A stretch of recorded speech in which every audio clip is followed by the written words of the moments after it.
Saudara, Tuhan memanggil kita, Yesus datang membawa damai sejahtera. Dan damai sejahtera itu melampaui akal pikiran kita. Karena itu harusnya orang yang sudah menerima Yesus sebagai Tuhan dan Juru Selamat hidupnya berubah. Bagaimana kita tahu kalau kita ini sudah menerima Yesus? Kalau hidup kita mengalami perubahan. Nah, hari ini saya diberikan tema penyembah yang benar. Saudara, yang menarik di sini nomor 1 ayat yang pertama dikatakan, waktu Yesus lahir di Betlehem di tanah Yudea pada zaman Raja Herodes, datang orang-orang Majus dari timur. Mereka datang bertanya, di manakah raja yang telah dilahirkan itu? Orang-orang Majus ini kita tahu bersama, mereka ini bukan kaum rohaniawan. Mereka orang-orang sekuler yang tidak ada hubungannya dengan hal-hal rohani. Tetapi di sini ayat ini berkata, mereka datang untuk mencari. Untuk mencari. Lalu di sana ayat yang kedua dikatakan begini, saudara, kita baca tadi ayat yang kedua. Mereka bertanya-tanya, di manakah raja orang Yahudi yang baru dilahirkan itu? Kami telah melihat bintangnya di timur dan kami datang untuk menyembah dia. Ya, kita tahu bersama orang-orang Majus ini mereka ahli-ahli perbintangan. Lalu ayat 3 di sana dikatakan begini. Ketika Raja Herodes mendengar itu, terkejutlah ia beserta seluruh Yerusalem, karena memang kelahiran Yesus menjadi ancaman bagi Herodes, karena dikatakan bahwa anak itu akan menjadi raja segala raja. Jadi Herodes merasa dia terancam kedudukannya, ada raja yang akan menggantikan dia, sebab dia berpikir Yesus itu akan menjadi raja di dunia ini saja. Lalu ayat yang berikutnya, ayat yang keempat di sana dikatakan begini, saudara.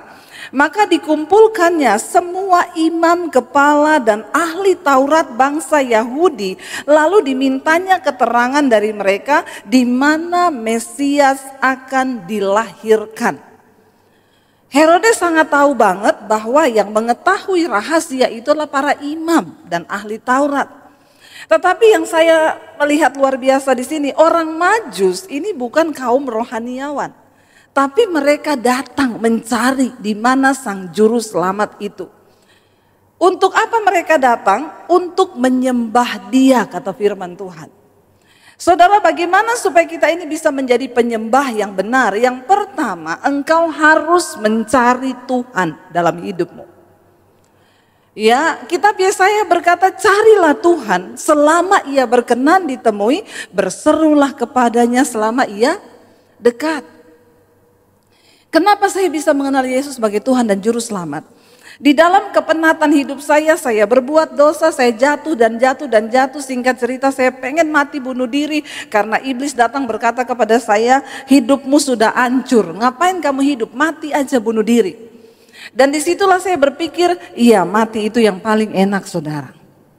Lalu saya mulai bertanya, Tuhan, satu hal saya percaya di hidup ini bahwa Tuhan itu ada. Tapi kalau Tuhan ada, siapa Tuhan itu sebenarnya? Di dunia ini ada 5 agama yang diakui, di Indonesia khususnya. Semua berkata Tuhan yang benar, tapi saya yakin dan percaya cuma ada satu Tuhan yang benar-benar Tuhan. Dan ini penting bagi setiap manusia untuk berjumpa dengan Tuhan yang benar.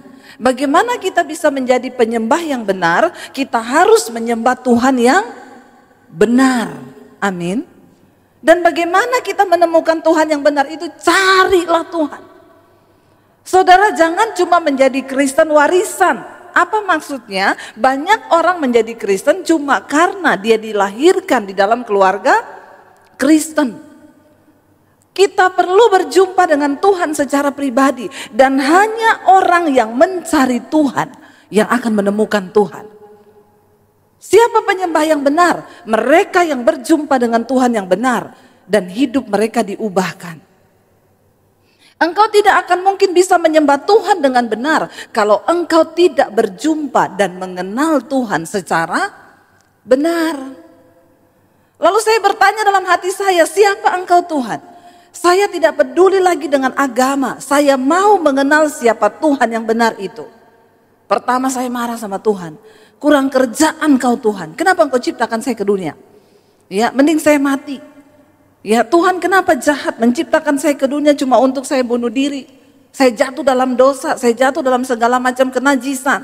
Lalu sekarang saya pengen mati Tuhan. Kenapa Engkau kurang kerjaan menciptakan saya? Lalu sebuah pertanyaan muncul, siapa dia Tuhan yang menciptakan saya itu? Lalu saya mulai bertanya dalam hati, siapa Engkau Tuhan? Sebelum saya mati bunuh diri, saya pengen ketemu Engkau, tunjukkan dirimu kepada saya. Saudara, ketika engkau rindu berjumpa dengan Tuhan, saya yakin Tuhan tuh terlebih rindu. Saya tidak sedang berbicara tentang agama. Maaf, tidak semua orang Kristen selamat masuk surga. Saya lagi tidak berbicara tentang agama, tapi saya sedang berbicara perjumpaan yang benar dengan Tuhan yang benar. Karena banyak orang yang ngaku Kristen, tapi belum ketemu Tuhan secara pribadi. Engkau perlu berjumpa dengan Tuhan secara pribadi. Supaya apa? Hidupmu diubahkan. Supaya engkau kenal Dia. Kenapa kita perlu berjumpa dengan Tuhan secara pribadi? Supaya imanmu kuat. Cuma orang-orang yang mengalami dan punya pengalaman secara pribadi dengan Tuhan yang akan teguh berdiri sampai pada akhir garis pertandingan kita di hidup ini. Kalau engkau belum berjumpa dengan Tuhan, akan sulit saudara. Tidak usah jauh-jauh, di masa pandemi ini saya melihat banyak di Jakarta. Dulu orang pelayanan, sekarang sudah menyangkal Tuhan. Sudah pakai baju lain atributnya. Ya. Cuma di masa pandemi yang beberapa bulan, dengan cepatnya dia meninggalkan Yesus. Bahkan ada ajaran-ajaran baru hari-hari ini. Orang-orang yang menentang vaksin, ya. Beberapa pelayan Tuhan di Jakarta saudara terseret. Dia bilang gini, vaksin itu enggak boleh, kita minum obat enggak boleh, Tuhan melarang kita minum obat. Jadi obat yang paling benar yang dari Tuhan itu apa? Rokok. Dan saudara bayangkan seorang pelayan Tuhan, worship leader sekarang udah merokok. Mengerikan saudara. Kenapa bisa terjadi hal-hal ini? Karena mereka tidak punya pengalaman perjumpaan secara pribadi dengan Tuhan. Makanya mereka tidak mengetahui, tidak mengerti kebenaran itu. Yesus adalah kebenaran. Di mana ada kebenaran, di situ ada kemerdekaan. Tapi orang kalau nggak kenal Tuhan secara pribadi bahaya. Makanya saya berdoa, saudara hari ini jangan cuma jadi Kristen KTP. Punya pengalaman pribadi bersama dengan Tuhan supaya engkau kuat di dalam imanmu. Saya bersyukur saya mengalami Tuhan, akhirnya ketika saya mau bunuh diri saya bertanya. Dan saya tidak menyadari ternyata tindakan saya itu malam itu bertanya, Tuhan siapa engkau? Sebelum saya mati, saya pengen kenal dan ketemu Tuhan secara pribadi. Ternyata itu adalah sebuah hal yang diperhitungkan oleh Tuhan sebagai iman seperti biji sesawi. Saya siapa? Saya orang berdosa, yang rasanya hidup saya udah hancur. Tapi karena ada sebuah pertanyaan di hati yang berkata, siapa engkau Tuhan? Aku pengen berjumpa dengan engkau secara pribadi. Dan itu diperhitungkan Tuhan sebagai sebuah kebenaran. Dan Tuhan menyatakan dirinya kepada saya. Dan apa yang terjadi ketika saya berjumpa dengan Tuhan secara pribadi? Kebenaran itu dibukakan. Kenapa orang Majus itu rela? Saudara, untuk bisa berjumpa dengan Tuhan secara pribadi itu ada harga yang harus dibayar. Orang Majus berjalan saudara, berhari-hari mereka berjalan mencari Tuhan yang akan mereka sembah itu. Ketika kita berbicara tentang penyembahan yang benar, maka ada harga yang harus dibayar. Jangan cuma jadi Kristen pas-pasan, bayar harga untuk mencari Tuhan itu. Bayar harga. Saya bersyukur lewat pelayanan di YouTube saudara, di masa pandemi itu. Nah ini loh, kenapa kita harus mengikuti Tuhan yang benar, menyembah Tuhan dengan cara yang benar. Karena orang yang menyembah Tuhan dengan cara yang benar, mereka akan berada di tempat di mana Tuhan berada. Saya bersyukur ketika sebelum pandemi itu, saya tuh selalu berdoa begini, Tuhan, saya ini melayanimu, bawa saya di tempat di mana Tuhan berada. Saya mau berada di dalam pergerakan Tuhan, saya gak mau ketinggalan. Kenapa? Karena Tuhan kita Tuhan yang bergerak. Gereja yang tidak bergerak bersama dengan Tuhan akan tertinggal. Tetapi orang yang ikut bergerak bersama Tuhan, mereka akan terus dibawa dan imannya hidup. Maaf saudara, di Jakarta sekarang banyak gedung gereja yang mau dijual. Kenapa? Masa pandemi menjadi masa pemurnian. Saya bersyukur melihat di sini jemaat luar biasa ya yang datang hari ini begitu banyak. Di Jakarta orang mau buka kembali udah berpikir apakah ada yang mau datang. Penyaringan terjadi. Beberapa gedung gereja mulai ditawarkan, dijual. Nggak kuat bayar maintenance di mall-mall. Karena itu saya mau berkata, mari kita menyembah Tuhan dan kita bergerak bersama dengan Tuhan. Saya dapat saudara ketika tahun 2019, Tuhan itu mulai mendesak saya untuk mengambil pelayanan di media. Cepat ambil alih dunia media untuk Injil. Saya tidak mengerti. Saya bilang kepada suami saya, Tuhan suruh kita ambil alih media untuk Injil. Beritakan Injil lewat media. Suami saya itu garu-garu kepala ngomong, apalagi maksudnya ini. Saya bilang, saya nggak tahu. Tapi saya dapat ketika 2019 saya berdoa. Saya bilang ke suami saudara. Saya dapat Tuhan bilang tahun depan 2020. Tuhan akan memberikan kepada kita tuaian bangsa-bangsa. Suami saya makin garuk kepala, maksudnya itu apa? Saya balasnya apa? Saya juga enggak tahu apa. Tapi ayo kita bergerak. Tapi suami saya bilang, bergerak bagaimana? Bingung loh. Kalau Tuhan bilang ambil alih media berarti itu TV. Ya berarti kamu pelayanan di TV, emang gampang pelayanan di TV? Saya bilang, tapi kita harus bergerak yuk. Saya pergi tanya saudara ke salah satu stasiun TV swasta di Jakarta. Karena ada satu orang yang saya kenal di dalamnya bekerja, saya bilang, kalau saya mau siaran di sini bisa enggak? Bisa aja Bu, syaratnya Ibu harus syuting dulu, minimal 10 episode. Ibu syuting di studio kami, sekali syuting 6 juta biayanya. Untuk memenuhi standar syuting. Karena saudara seperti begini ya, ini saya di syuting saudara pikir ini enak saudara, ini lampu sorot ini panas. Makanya saya kalau siaran di mesbah doa itu, Bu tolong jangan tutup mata terus dong, itu netizen memang ya setajam silet. Ibu itu nggak lihat-lihat ke kamera ya, ibu tuh nunduk terus, berarti ibu itu tidak menghargai jemaat. Saya bilang, saya ini setiap hari harus syuting untuk YouTube saya aja 2-3 kali syuting. Ini karena di mimbar, lampu sorotnya itu jauh dari sana, jauh dari sini. Saudara kalau di studio itu lampu sorot depan muka saya. Itu saya kadang mandang lampu itu mata saya udah gak kuat. Manteng lampu di depan kita itu kan jadi silau, sakit, kadang menetes air mata. Kenapa saya harus menunduk? Jadi saudara bisa bayangkan sehari 2 kali saya harus berhadapan dengan lampu.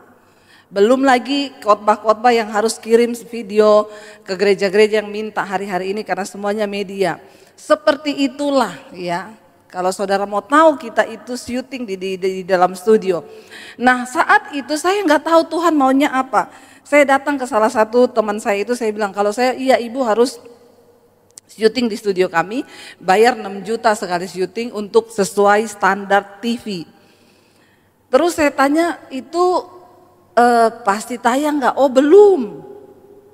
Jadi ibu bikin dulu 10 episode nih siarannya ibu apa, nanti itu dilihat dulu sama bagian produksi, kalau disetujui baru ditayangkan, kalau enggak, ya enggak, tapi saya udah bayar, iya ibu udah harus bayar 60 juta.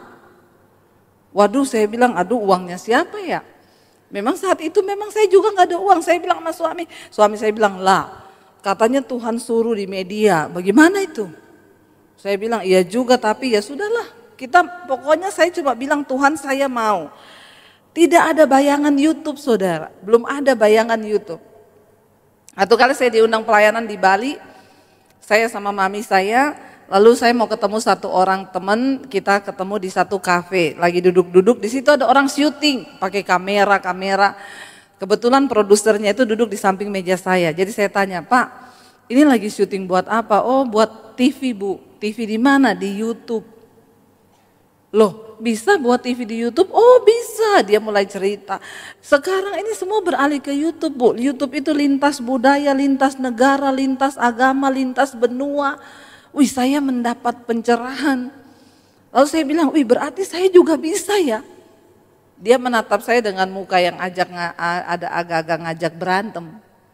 Dia lihat saya sambil ngomong gini, ya semua juga orang bisa, emang ibu punya konten apa? Saya bilang ya biasa aja kali, yang namanya juga ya saya lagi bersemangat. Lalu karena dia lagi buka-buka YouTube, saya bilang coba Pak ketik nama saya di YouTube. Kan ada gereja-gereja yang angkatin khotbah-khotbah saya. Dia ketik nama saya di YouTube, dia bilang siapa namanya? Debbie Basjir.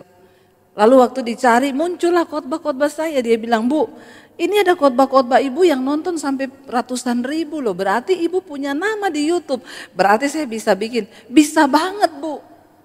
Lalu saya pulang, saudara saya bilang sama suami saya, lalu kita mulai syuting di sana. Saya benar-benar tidak tahu apa yang Tuhan sampaikan kepada saya itu tahun 2019. Bahwa 2020 tuayan bangsa-bangsa. Tapi siapa yang tahu kalau mau ada pandemi? Siapa yang tahu kalau gereja nggak boleh beribadah saat itu? Siapa yang tahu akan datang virus ini? Kan kita nggak tahu. Tiba-tiba ketika bulan Februari itu mulai terdengar, Maret tiba-tiba lockdown. Saya kaget di situ saudara. Ya, saya melihat bagaimana Tuhan membuka pintu pelayanan untuk Injil.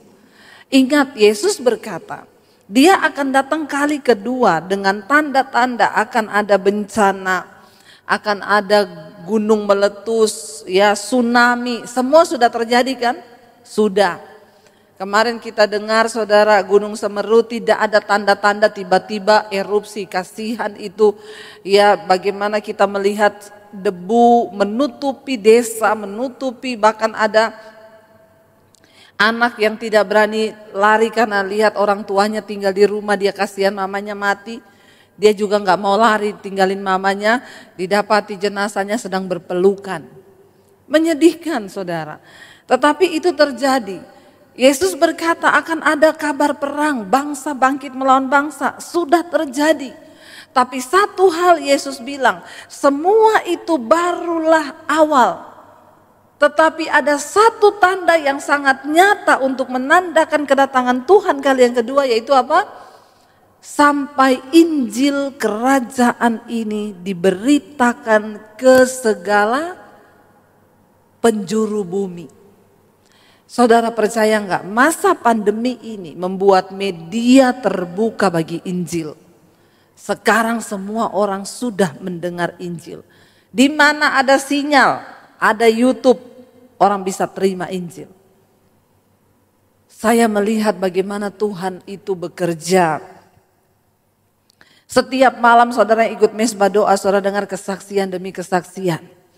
Orang-orang mengalami perjumpaan pribadi dengan Tuhan. Saya terima, saudara pernah dengar yang saya bacakan, Bu saya ini dari gereja Protestan. Saya tidak pernah menangis selama ini. Ya bahkan saya sering mengejek kalau lihat orang Kristen karismatik itu nangis sambil nyanyi. Tapi saya mengalami Tuhan secara pribadi di masa pandemi. Saudara bisa bayangkan dia cerita suami sibuk kerja, anak sibuk main game online gak bisa dihentikan. Lalu saya marahin anak ngamuk, maki-maki saya sakit hati. Kalau lapor ke suami, suami balik marah, ya itu kan urusan kamu sebagai mamanya, urus anakmu. Lalu dia cari pelampiasan dengan nonton drama Korea. Di sini ada yang terikat dengan drama Korea? Enggak ada ya? Enggak ada yang ngaku ya? Hati-hati saudara ya, isi hidupmu hari-hari ini dengan sesuatu yang berguna. Ada yang ngomong, saya Bu, saya tuh heran kalau nyanyi memuji Tuhan tuh enggak pernah nangis Bu. Tapi kalau nonton drama Korea tuh nangis terus. Bertobat. Saudara bisa bayangkan di tengah kepanikan hidup yang seperti itu tiba-tiba dia dapat suara Tuhan yang berkata dengarkan khotbah di YouTube. Jangan nonton drama Korea terus. Dia mulai cari khotbah, lalu dia menemukan khotbah saya. Dia ikut mesbah doa. Tadinya kalau mesbah doa pujiannya dilewatin. Dia mulai setel kalau sudah firman. Karena dari Protestan gak suka nyanyi-nyanyi. Tapi kemudian Tuhan menjamah, Tuhan melawat dia, terjadi perjumpaan secara pribadi dengan Tuhan. Karena dia mau mencari. Satu kali dalam kamar ketika dia sedang menyembah, Roh Kudus menjamah, dia nangis melihat Yesus disalibkan. Di depan matanya dia mengalami perjumpaan dengan Tuhan. Lalu dia bilang, saat itu Bu, pertama kalinya saya menangis dalam penyembahan. Saya tidak terasa, saya sudah tersungkur di lantai, baju saya basah dengan air mata. Dan setelah itu ada kelegaan yang terjadi. Dan setelah itu saya terus mencari Tuhan. Hidup saya diubahkan dan saya dilepaskan. Sekarang tidak lagi pernah nonton drama Korea. Tiap hari punya kerinduan untuk mendengarkan firman. Dia berubah, akhirnya anaknya berubah, suaminya berubah. Sekarang satu keluarga ikut mesbah doa. Waktu orang berjumpa dengan Tuhan menjadi penyembah yang benar. Tapi ya itu yang saya katakan, kita gak mungkin bisa jadi penyembah kalau kita tidak mengalami Tuhan secara pribadi. Orang Majus datang mencari Yesus. Walaupun tanpa pengetahuan yang jelas, sampai akhirnya Herodes harus kumpulkan imam dan ahli Taurat. Untuk apa? Cari tahu menurut Alkitab, menurut hukum Taurat, menurut tuntunan para imam-imam, ya menurut nubuatan semua nabi-nabi, di mana itu raja akan lahir. Setelah dikumpulin semuanya baru dapat informasi yang valid, dia akan lahir di Bethlehem. Lalu orang Majus datang ke sana. Saudara lihat, mereka mencari dan mencari. Menempuh perjalanan berhari-hari untuk mencari Sang Juru Selamat. Apakah dalam hidup kita ini kita sudah mencari Tuhan? Atau kita cuma sekedar menjadi orang Kristen? Saya yakin dan percaya saudara, ketika kita rindu mencari Tuhan, ya di sini yang selalu ikut mesbah doa, ya saudara sudah punya satu usaha untuk mencari Tuhan. Hari-hari ini begitu banyak ibu-ibu yang datang kepada saya, Bu, suami saya selingkuh, Bu, saya mau cerai, Bu. Dunia sedang ada dalam kehancuran. Saya selalu berkata, Bu, ada seorang ibu yang datang, saya sudah gak tahan, saya mau cerai, Bu, suami saya udah pergi sama perempuan itu. Saya udah mau cerai, urus harta gono gini, saya bilang, Ibu tahan. Apa yang harus saya lakukan sekarang, Bu Debbie? Saya bilang, saya yakin ibu belum mencari Tuhan. Jadi apa yang harus saya lakukan sekarang? Cari Tuhan. Cari Tuhan bagaimana, Bu? Saya ini kan udah Kristen. Ibu duduk di kaki Tuhan hari-hari ini, banyak baca Alkitab, banyak berdoa, banyak dengerin khotbah-khotbah yang membangun iman, banyak memuji menyembah Tuhan, masuk dalam pujian penyembahan. Saya bersyukur saudara, lewat mesbah doa itu sekarang banyak sekali orang yang mulai mengerti tentang pujian penyembahan. Saudara tahu itu konten yang bukan kita cari-cari. Jadi ketika pandemi itu terjadi, semua jadwal pelayanan saya cancel. Tapi saya juga nggak tahu dan saya yakin itu tuntunan Tuhan. Sebelum pandemi itu, ketika saya dapat Tuhan bilang, tahun depan tuaian bangsa-bangsa akan aku berikan kepadamu, tetapi kamu harus mempersiapkan wadah. Saya pikir wadahnya apa, saya nggak tahu.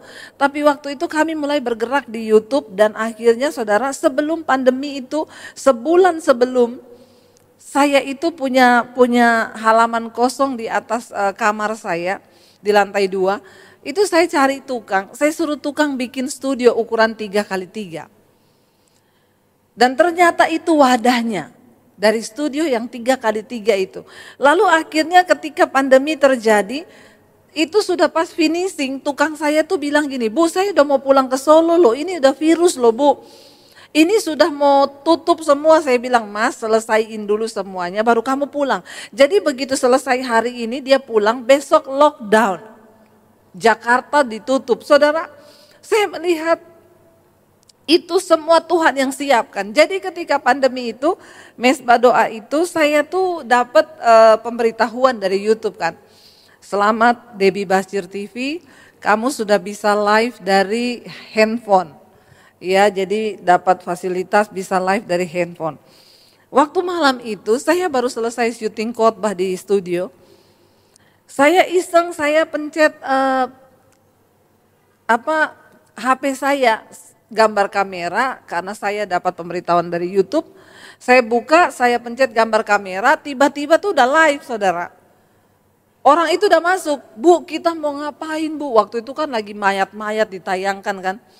Suami saya itu dari sana, dia lihat di HP saya, dia kode sama saya, dia bilang, tutup, itu kamu live di YouTube, kamu live.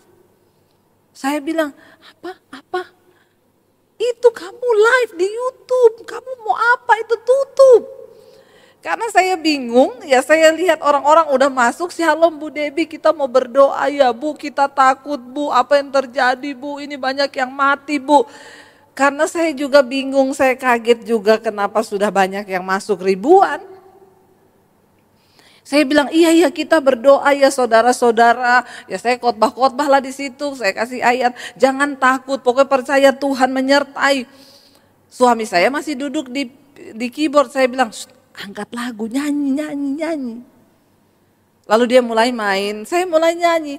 Jadi pertama kali live ya mesbah doa itu cuma pakai HP saudara.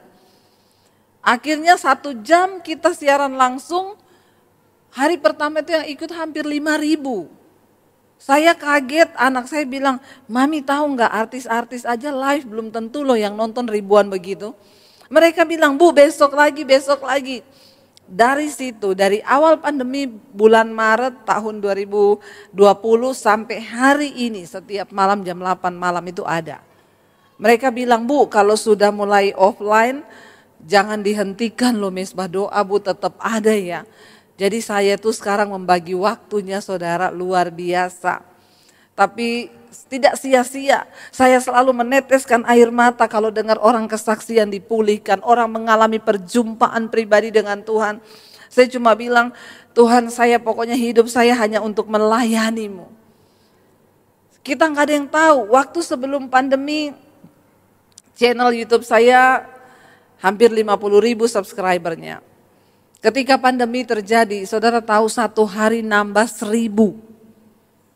Satu hari 1.000 subscriber nambah, satu hari 1.000, 2 hari 2.000. Ya sekarang hampir 500.000. Puji Tuhan. Dan satu hal yang saya itu, kemarin saya diundang pelayanan di Amerika. Kita datang nonton opera Esther, itu di salah satu gedung yang begitu besar. Saya tanya sama yang bawa, Pak ini gedung menampung berapa orang?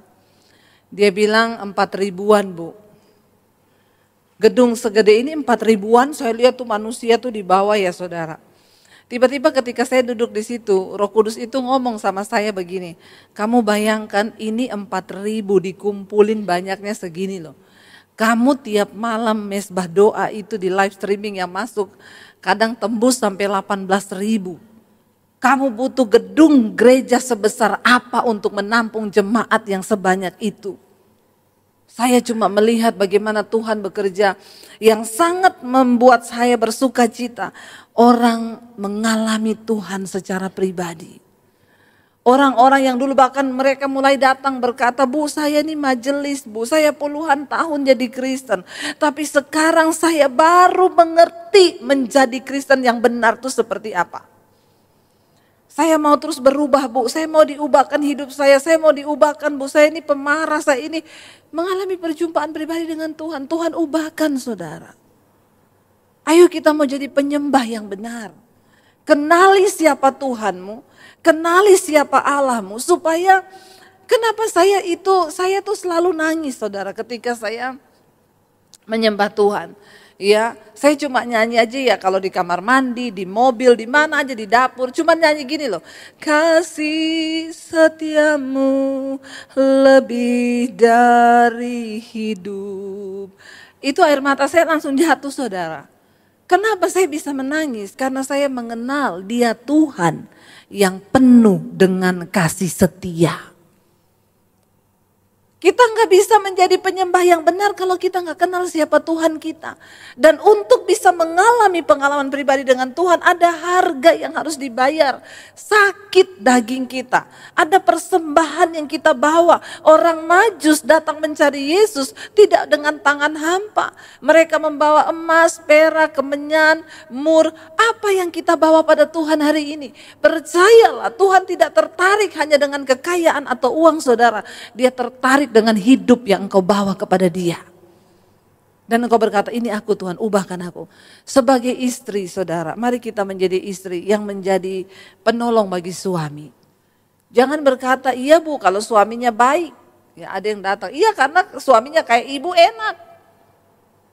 Suami kayak suami saya bilang, siapa yang suruh nikah? Nikah sendiri, bayar harganya kalau sudah terlanjur.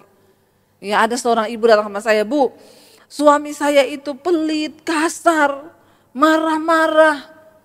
Apa yang harus saya lakukan dengan suami saya ini Bu? Saya bilang doakan. Udah saya doakan gak berubah-berubah. Apalagi Bu? Ya cuma doakan, layani Bu. Masa cuma itu Bu? Lah terus apa? Masa dikasih sianida? Saya tuh kadang bingung kalau lihat orang Kristen tuh bertanya. Saya sampai kadang garuk-garuk kepala, saya bilang sama suami saya, ini saya jawab apa ya? Kata suami saya, ya bilang aja itu kan pilihanmu sendiri. Ya, tapi sekarang banyak yang sudah sadar sih. Kemarin ada ibu-ibu yang gini, Bu saya habis dimaki-maki suami saya. Tapi saya tidak mau curhat sama ibu, saya cuma ngomong aja, ya itu karena saya sendiri yang salah pilih. Enggak apa-apa Bu, saya mau bayar harga. Sebelum ibu jawab, saya jawab sendiri. Dia udah tahu jawabannya saudara. Ya daripada ibu yang jawab, saya aja yang jawab Bu. Ini karena kesalahan saya yang cari sendiri jodoh saya yang pilih sendiri. Ya sekarang saya yang bayar harga sendiri. Ya iya, ada harga. Tapi itu harga yang harus kita bayar agar kalau semua orang kepengen cerai. Terus siapa yang mau berdoa? Siapa yang mau bawa rumah tangga ini kemana? Percayalah saudara. Seorang ibu yang datang kepada saya waktu itu ngomong, Bu cari Tuhan. Dia bingung, Bu Debbie maksudnya ibu tuh cari Tuhan apa ya? Saya cuma kasih mesbah doa aja, ibu ikuti ini tiap malam ya. Terus, tapi saya mau dibimbing sama Bu Debbie. Iya bimbingannya lewat mesbah doa. Nanti ibu dapat banyak di situ. Ibu jangan berharap saya teleponin ibu tiap hari kirimin ayat. Enggak. Dan jangan titip doa kepada saya. Kenapa? Karena saya tidak mungkin berdoa buat suami ibu. Doanya siapa yang didengar Tuhan? Siapa yang mendengar doa saudara kalau saudara mau berdoa buat suami? Makanya saya selalu bilang jangan titip doa kepada pendeta. Jangan titip doa kepada saya. Bu, doa ada lagi yang bilang, Bu tolong dong layani suami saya. Emang saya pendeta apaan? Suruh layani suamimu, enak aja. Ya, suami saya namanya Bambang Bu. Terus, jangan lupa ibu selalu bawa dalam doa sungguh-sungguh pada Tuhan. Kagak lah. Nggak mungkin saya berdoa buat Bambang sambil menangis. Tuhan, Bambang, Tuhan. Kalau suami saya dengar dia bilang, siapa itu Bambang? Gara-gara saya doakan suamimu malah rumah tangga saya jadi kacau. Saya tidak mungkin menangis buat suamimu yang namanya Bambang itu. Kenapa? Karena saya tidak mencintai Bambang. Siapa yang bisa menangis buat dia? Ya ibulah yang punya cinta sama dia. Tapi sekarang ini repot Bu Pendeta, Bu Gembala, kita ngomong kayak begitu ya. Ibu menangis kan ibu punya cinta. Sudah tidak ada cinta Bu, sudah tawar. Ini yang ketawa-ketawa ini kayaknya mulai tawar nih. Bertobat loh ya. Jangan tawar, berdoa. Ya saya bilang sama ibu itu, Bu cari Tuhan. Awalnya dia gak ngerti, bagaimana caranya Bu saya cari Tuhan. Saya ini Kristen dari kecil. Saya tahu ibu Kristen dari kecil, tapi ibu belum ketemu Tuhan secara pribadi. Lalu bagaimana caranya saya cari Tuhan? Saya kirimin mesbah doa, ikuti ini tiap malam. Satu kali dia WA ke saya, Bu udah setahun lebih saudara. Bu, saya selalu ikuti khotbah ibu dan juga mesbah doa. Untung dulu saya dengarkan nasihatnya Ibu Debbie, jangan cerai. tapi lepaskan pengampunan. Waktu itu saya nggak ngerti, ibu bilang cari Tuhan, Tuhan yang akan mampukan. Makanya saya itu sekarang kalau konseling, Bu cari Tuhan, gimana caranya? Cari aja, nonton khotbah saya nih, saya kasih saudara. Kita nggak bisa ngomong kalau orang itu cuma pakai logika dan dia nggak bisa pakai hati cari Tuhan. Nanti dia satu tahun kemudian dia telepon saya, Bu, untung ya dulu saya dengerin ibu ya, saya nggak kepahitan, saya nggak cerai dan saya lepaskan pengampunan buat suami. Nanya lagi, orang Kristen udah ngerti ayatnya harus mengampuni. Nanya loh, caranya mengampuni gimana Bu?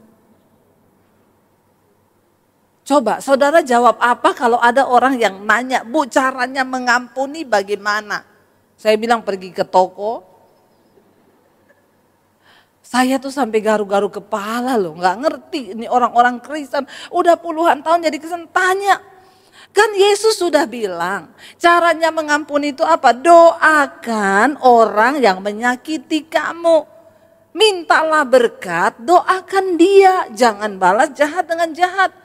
Jadi Bu saya harus berdoa, iya sebutin namanya dia. Oh gitu, iya dia praktikkan, dia doa buat suaminya tiap hari. Bahkan saya bilang doakan juga itu pelakor. Yang pergi sama suamimu.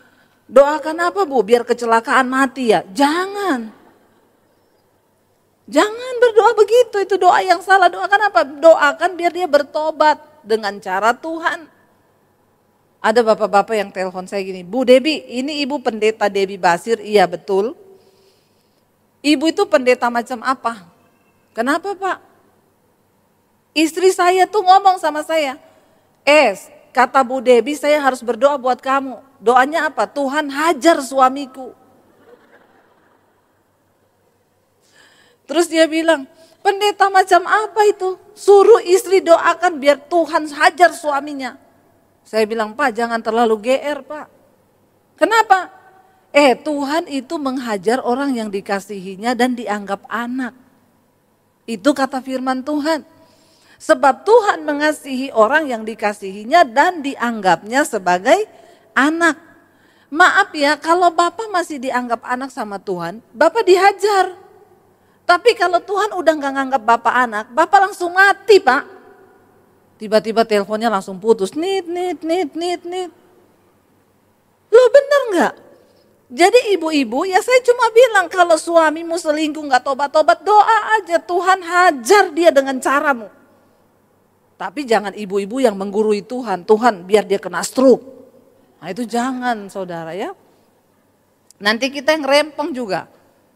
Kemarin ada ibu-ibu yang cerita ketemu saya, Bu Debbie saya itu ya, saya nih dulu dari agama seberang. Saya nikah sama suami saya Kristen Bu, terus udah saya ikuti dia ya Bu, waktu kita menikah Bu, dia tuh gak jadi imam, malah selingkuh terus Bu.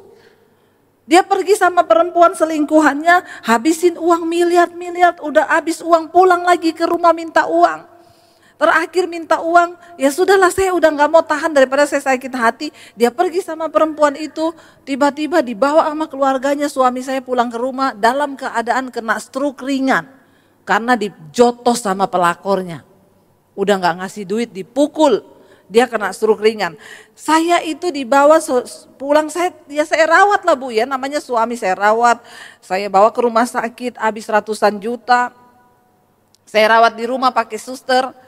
Sembuh Bu, balik ke perempuan itu. Balik dia Bu. Akhirnya kena serangan stroke yang kedua kali. Ya, mulai tangannya bengkok sebelah. Sama keluarganya dibawa pulang lagi ke rumah. Saya berdoa Bu sama Tuhan, Tuhan ini orang saya terima enggak ya? Saya sakit hati loh Tuhan sama dia ini. Saya doa Bu, Tuhan ngomong sama saya apa? Ibadah. Maksudnya apa Tuhan ibadah? Ya kamu rawat suamimu itu ibadah. Dia bilang ibu berat loh Bu. Saya sudah disakiti Tuhan suruh ibadah saya rawat dia. Kalau orang cari gampang kan bikinin jus kasih. Ya, sianida udah selesai. Tapi kan gak kayak begitu kasih Tuhan yang diajarkan. Saya rawat Bu, sembuh lagi Bu, pergi lagi sama perempuan itu. Akhirnya kena serangan yang ketiga, udah gak bisa apa-apa. Benar-benar sudah tidak bisa apa-apa, udah cacat, lumpuh, dibawa lagi. Saya cuma rawat karena itu, Tuhan bilang ibadah. Saya rawat Bu, akhirnya di akhir-akhir hidupnya, dia udah gak bisa apa-apa, maaf udah buang air kecil di celana, di tempat tidur, ya mulutnya keluar ludah-ludah, saya rawat Bu, saya rawat.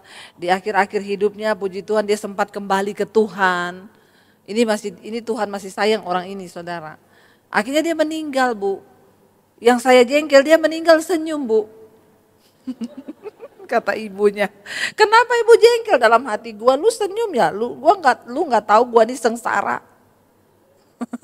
Selama hidup saya bilang, yo ibu harusnya bersyukur dia meninggal tersenyum. Iya tapi ya sudah selesai tugas saya.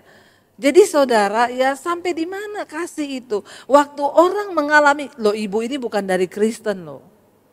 Tapi dia mencari Tuhan. Dan karena dia bertemu dengan Tuhan, bahkan yang suami yang dia ikuti dulu. Dia bilang waktu suami saya selingkuhin saya Bu. Itu keluarga saya semua ngomong, baliklah ke agamamu. Kamu punya uang, kamu punya harta, kamu punya kerjaan. Ngapain kamu jadi orang udah murtad, sekarang disia-sia sama suami, balik. Dia bilang saya tidak akan pernah balik, kenapa? Karena saya mengalami perjumpaan pribadi dengan Tuhan Yesus. Orang yang mengalami perjumpaan pribadi dengan Tuhan Yesus, dia gak mungkin akan berubah. Orang Majus karena mereka punya kerinduan untuk mencari siapa Yesus dan menyembah dia. Akhirnya mereka berjumpa dengan Sang Juru Selamat itu. Mereka membawa persembahan. Saudara hari ini persembahan apa yang kau bawa buat Tuhan? Mungkin hatimu yang tersakiti. Mungkin hari ini engkau berkata Tuhan sulit untuk aku menerima kenyataan ini. Tetapi ketika engkau mau saudara, saya percaya maka Tuhan akan memampukan. Mari kita bangkit berdiri bersama. Kita mau katakan di hadapan Tuhan hari ini, Tuhan kami tahu hidup kami adalah penyembahan. Apa penyembah yang benar itu? Ketika kami memberi hidup, berkorban, menyerahkan, ada harga yang harus kami bayar. Karena itu ku tahu hidupku adalah penyembahan Tuhan malam hari ini. Bukan nyanyian kami, bukan harta kami, tapi sikap hati. Yang mau rela membayar harga, yang mau rela melakukan apapun sekalipun itu sakit. Tapi itu yang Tuhan cari dari kami penyembah-penyembah yang benar. Mari datang hampiri Tuhan saudara. Bahwa hidupmu